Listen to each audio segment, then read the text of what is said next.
absent for a little while, a couple of weeks. Where have you been? Oh, thank you. It's so lovely to be back. Well, as I'm doing panto all over Christmas, and Christmas Day will be my only day off, I thought, well, I need to do a pre-Christmas holiday. Yeah. So me and my other half went over to Slovenia, and it was... Which is where he's from? Yeah, his family are from. Went to stay with his family, and it was absolutely beautiful. Like, everything that you can imagine, like Hansel and Gretel, the wooden houses, and everything was so chocolate box, and it was fantastic. And they treated me like a princess, you know. Yeah. I was in the house, the neighbours coming round with the wine, the trifles. I was a little bit naughty.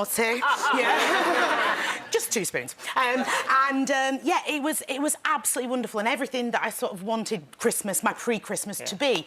And a lot of things kind of dawned on me, though, by having that.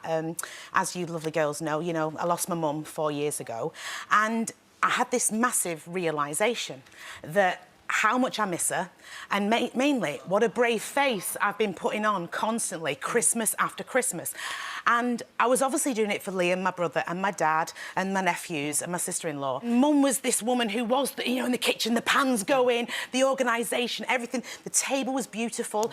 So I had to sort of learn by her brilliance and take over. Yet I've realised now I don't really like doing that. When you say you had to, maybe you just kind of took that mantle and without anybody even asking you to, you just felt that's what you should do. It was pure guilt, and that's what I've realised, and I've had to realise that for myself. Why guilt? Why guilt? Because I feel like I've put this T-shirt on, and as I was saying to you before, girls, it's like this bravado T-shirt that if I'm not the matriarch, if I'm not the strong one with the smile and everything's fine, that my brother and my dad are going to struggle because they see Kath, my mum, in me. They miss her as well. But then, without sounding selfish, and I hope this doesn't, I kind of go, well, what about me? Who's looking after me? And it's dawned on me. But your dad's moved on. Yes, he's got a new partner now. This is his first Christmas with his new partner. Right, but what you have to understand is you're not your mum. No. Although you loved her to bits, genetically you're not your mum. You've got a completely different personality,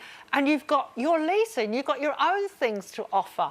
I mean, my relationship with my mother was very fractious, but I felt better the minute I've got rid of the guilt of having to spend Christmas with her, because I think Christmas is a kind of tyranny, isn't it? It can take you over. Yeah. It's not just you. Millions of women watching will think, oh, my God, I've got to cook the turkey. I've got to have them all round, even the ones I hate. I've got to be nice to all the relatives. Yeah. And that's it's the superwoman syndrome, isn't it? We all feel... Who is it who said it in the 80s? So Shirley Conran. Shirley Conran, yeah. She said, you've got to be superwoman, and it was a best-selling book, wasn't it? Yes, that's right. We don't have to be superwoman, and there's nothing wrong with...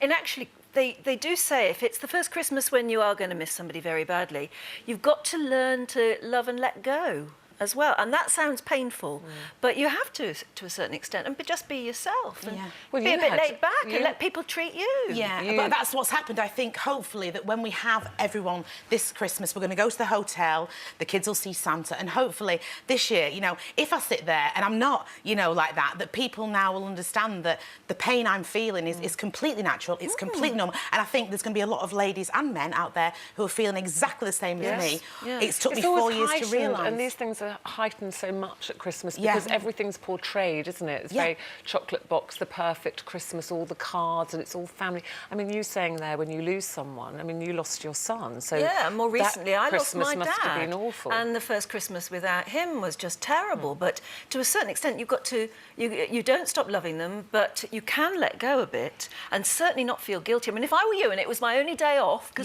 you're doing panto, I would get a very large tub of ice cream and a big duvet on the sofa and stick on the telly, and that's the sort of Christmas you could really enjoy. The thing is, Anne, she's too nice, and we've got to rehabilitate her. Get back to being a little bit more nasty and a little bit more self-centred. I mean, my mum and my dad and my sister have all died, and I do think about them on Christmas Day, especially my sister. But I think, well, my life, I've got to look forward and think of what I need to get from life going forward. And honestly, back in the past, I know we make jokes about all my marriages, but I did spend about 20 years of my life in a car on Christmas Day, going from one set of in-laws to the other because neither of you will give way and my mother made a big fuss or his mother made a big fuss. So you'd be driving and my memory of Christmas Day is sitting on the North Circular looking at other people trapped in cars. Christmas has changed. If you thought that got heated, wait until you watch